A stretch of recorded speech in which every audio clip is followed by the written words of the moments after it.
faits et l'exploitation néocolonialiste de nos ressources qui explique en grande partie la situation de pauvreté de nos populations.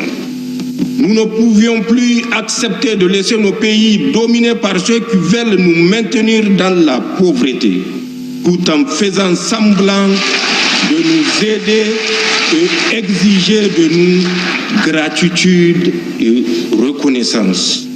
En second lieu, cette situation a créé un état d'esprit et une mentalité d'assister et de complexer chez beaucoup de dirigeants et élites africaines.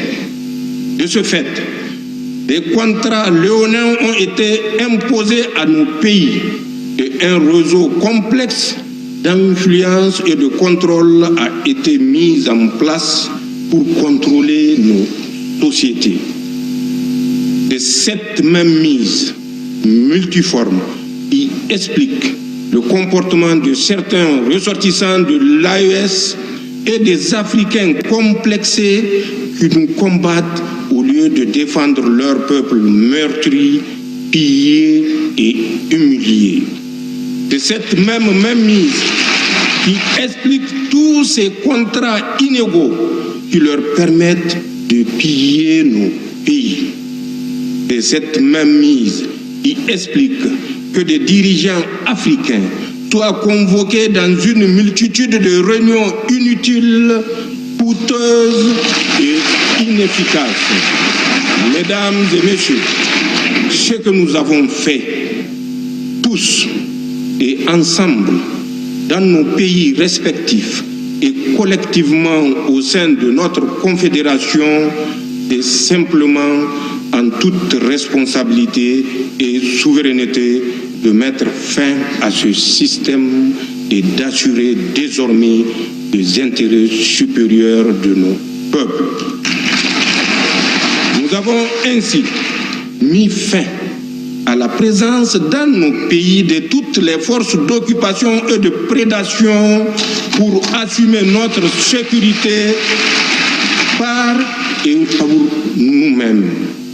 Cela parce que l'expérience vécue a forgé notre conviction que personne ne le fera à notre place. Ce que nous avons fait, c'est d'assumer notre souveraineté pleine et entière. Aucun pays, aucune organisation internationale et aucun groupe d'intérêt ne décidera encore pour nos pays, Inch'Allah.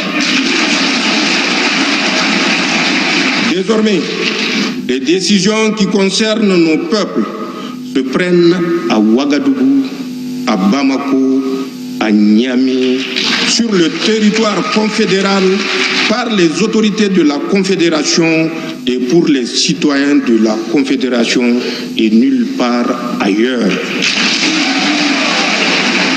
C'est le plus grand héritage que nous puissions léguer aux générations futures et que nous devrons tous garder jalousement. Notre conviction est qu'il n'y a pas de progrès, il n'y a pas de développement sans indépendance véritable, sans souveraineté pleine et entière. Il n'y a pas de précédent historique d'un pays sous domination qui a réussi à se développer. Seuls des États véritablement souverains élaborent des politiques publiques à même d'impulser le progrès et le développement. Ce que nous avons fait, c'est de mettre un terme à tous les contrats léonins et engagements biaisés qui ne font que dans le sens des intérêts de nos États et de nos populations. Désormais, les seuls contrats que nous motivent sont ceux qui préservent les intérêts de nos pays. Mesdames et messieurs, vous comprenez bien que dans ces conditions, nous ne pouvons que nous attendre à l'adversité de ceux qui, par le passé, décidaient pour nos pays, de ceux qui ont pillé nos ressources, ainsi que de tous ceux qui profitent de cette situation, citoyens africains ou personnes étrangères à notre espace. C'est ainsi qu'il faut expliquer leur acharnement à nous combattre et leur détermination à briser notre élan pour nous soumettre. C'est ainsi qu'il faut expliquer la guerre de communication qu'ils livrent dans le but de discréditer nos institutions et leurs dirigeants, de saper le moral de nos troupes résolument engagées au combat, de créer des conflits intercommunautaires. C'est ainsi qu'il faut enfin comprendre les tentatives d'isoler telle ou telle localité, de couper l'approvisionnement de telle autre entité, de saboter ou détruire les installations économiques de nos pays. En somme, tout est mis en œuvre par ces puissances impérialistes, notamment la France, assistée de ces supplétifs locaux pour susciter le chaos et justifier une intervention extérieure ou un mécontentement populaire. Cependant, toutes ces manœuvres perfides ont échoué et échoueront toujours, Inch'Allah. Car elles trouveront en face des peuples sahéliens dignes